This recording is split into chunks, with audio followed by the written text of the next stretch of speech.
இங்கே வாங்க கடையில் மாதிரி போட்டுருக்கோம் பாருங்க. நாங்கள் ஒன்றா சேர்ந்து செஞ்சுருக்கோம் சண்டை போடாமல். புகையா வருது.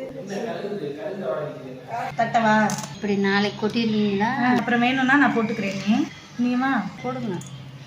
இங்கே நீ சிஸ்டரு கொடுத்தீங்களா? பல்லு இருக்குங்க. சரி டீசெண்ட் காட்டி போடவா? பிரிஞ்சியில் போடல இருக்கா? இருக்குமே இல்லையா? இருக்கு.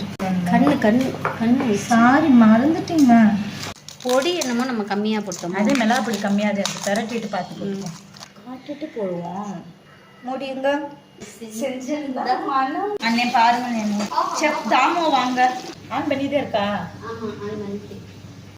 நீ 2 நாளைக்கு தேவையான பிரியாணி பண்ணிட்டு இருக்கோமோ?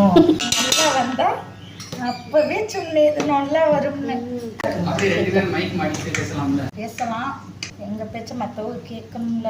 இதை பார்த்தா கையை போட்டு தின்றாளுங்க. அப்படிதான் அது ஹோட்டல்லனா நம்ம செய்யறது பிரியாணி. நீங்க எதுக்கு பயப்படுவீங்க? ஸ்பேஸ் இல்லையா?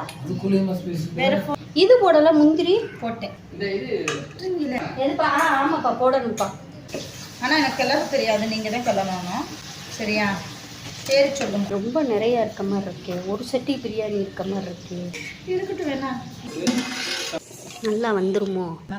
கடவுளே நீ வச்சு செய்வாங்கப்பா கடவுளே. நான் வெங்காயம் இது பண்ணீங்கள அதனால வந்திருக்கும். நீ நம்ம பிரியாணி அப்படியே அடியில் விட்டு நடுவில் தூக்குங்க. வந்திருக்கு. நீ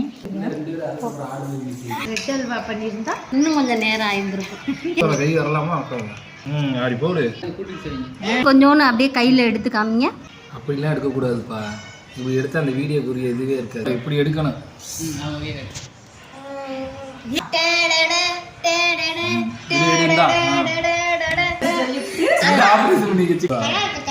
நல்லா இருக்கு. சூப்பரா இருக்கு.